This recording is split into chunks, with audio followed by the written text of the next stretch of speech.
19h-20h, Les Informés, présentés par Adil Farkan sur Beurre FM. Ehud Olmert, l'ancien Premier ministre israélien. Il estime aujourd'hui, dans une tribune, dans le journal Le Monde, Israël commet bien des crimes de guerre à Gaza. Stop.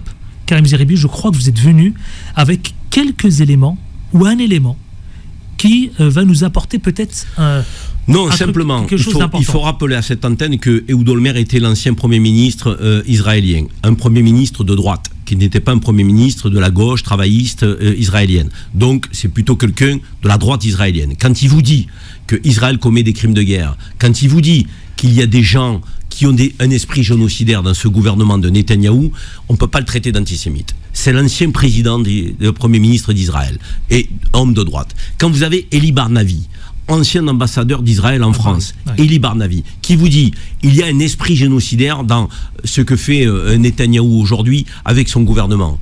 On ne peut plus continuer ainsi. C'est un scandale, c'est une honte, il faut faire cesser tout ça. On ne peut pas traiter l'ancien ambassadeur d'Israël en France d'antisémite. Aujourd'hui, il y a de plus en plus de voix juives, israéliennes qui s'élèvent. On a 400 000 réservistes en Israël. 100 000 réservistes ont refusé d'intégrer l'armée coloniale génocidaire. 100 000 ont refusé. 100 000. On ne le dit pas assez. Donc ça veut dire quoi? Vous êtes le seul à le dire dans les médias. Bien sûr, mais parce qu'on n'a pas envie de regarder la réalité en face. Moi, j'ai été un des seuls qui a donné de la voix après le 7 octobre parce que j'ai vu que la réponse, tout de suite, elle était disproportionnée. Et j'ai vu tout de suite que Netanyahou allait prendre prétexte du 7 octobre pour éradiquer le peuple palestinien, pour le déporter. Je l'ai senti tout de suite quelques jours après. Ça, vous l'avez vu arriver. Tout de suite, je l'ai senti dans la riposte. Il s'en fout des otages. Il ne sert pas son pays. C'est ce que dit Ehud Olmert. C'est un criminel. C'est un criminel génocidaire. Donc, avec des fous furieux dans son gouvernement. Il a des gens qui ont un esprit messianique. Ils veulent tout prendre en termes de territoire. Ils veulent prendre tout Gaza, la Cisjordanie. Les colonies ne cessent de se développer. Ils veulent déporter les Gazaouis. Et ensuite, ils iront faire la guerre au Liban pour prendre le Liban. Ils iront prendre une partie donc du Sinaï en Égypte. Ils iront prendre une partie de la Jordanie. On a affaire à des fous. Des fous qui ne respectent pas le droit international, qui ne respectent pas les principes de base de l'humanité. Donc on a des gens qui se sentent le peuple élu. Ils pensent qu'ils ont droit à tout. C'est cette folie qu'il faut arrêter. Et cette folie, quand on a aujourd'hui des anciens dirigeants israéliens de droite, des anciens ambassadeurs, diplomates israéliens qui vous disent que c'est une folie, qui vous disent qu'il faut faire arrêter tout ça, qu'est-ce qu'attend la communauté internationale? Qu'est-ce qu'attend Trump? Ehud Olmert est allé très loin. Arrêter tout ça. Qu'est-ce qu'attend le Conseil de sécurité des Nations Unies pour envoyer une force d'interposition, pour mettre en prison Netanyahou, pour faire respecter le mandat de la CPI, la Cour pénale internationale? C'est à se demander. C'est pas croyable que ça se poursuive après toutes les voix qui commencent à s'élever. Les voix isolées, comme la mienne, quelques jours après le 7 octobre, c'est fini. Aujourd'hui, on a des gens dont la parole est libérée.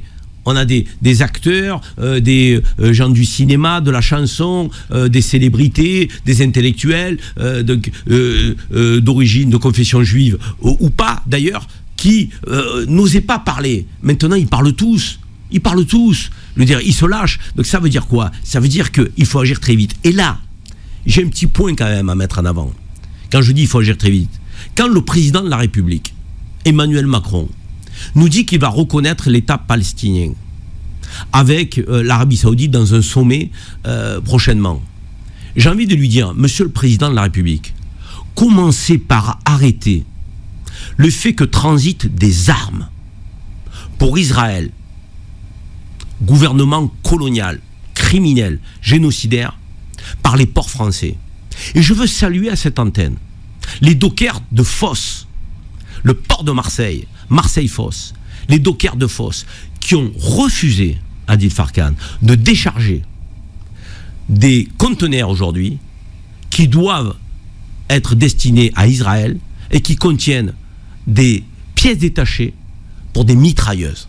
Ça veut dire que Emmanuel Macron, qui nous dit, avec, je dirais, le sens de la mise en scène qui le caractérise, je vais porter une conférence internationale pour reconnaître l'État palestinien le 16 juin.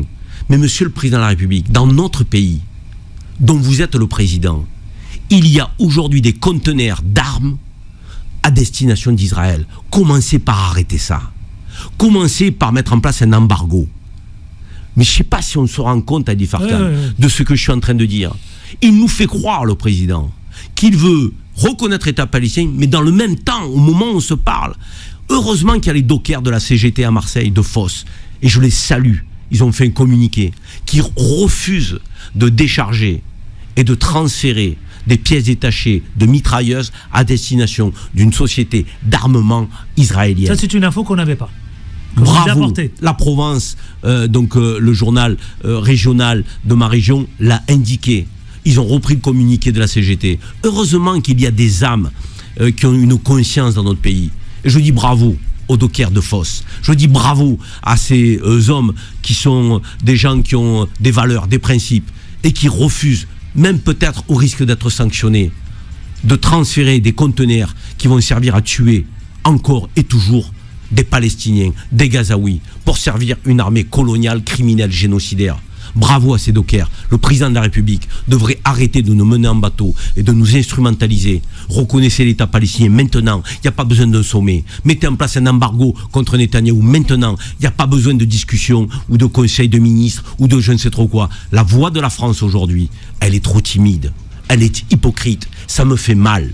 Parce que nous n'avons pas connu ce pays avec une voix aussi hypocrite.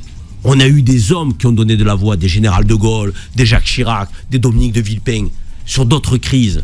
Et d'ailleurs, aujourd'hui, il faudrait que nous ayons ces hommes d'État pour prendre la parole et pour dire stop, ça suffit. 19h, 20h, les informés, présentés par Adil Farkan sur Beurre FM.